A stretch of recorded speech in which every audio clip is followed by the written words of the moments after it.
Feeding stray dogs isn't just about giving them food. It's about showing them love, care, and kindness. Every bite counts and every gesture matters. You know what? Stray dogs may not have a home, but they have a heart that longs for love and care. All they want is to be fed and loved or a gentle touch.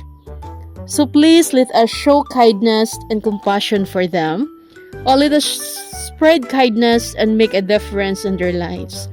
So in other words, kung di mo ganahan ani nila, ayaw lang po sila pasakiti or pasipadi.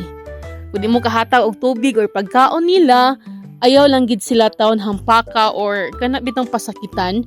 Kay daghan kinato diri nga grabe ka cruel ani nila. Nga pasakitan gid sila.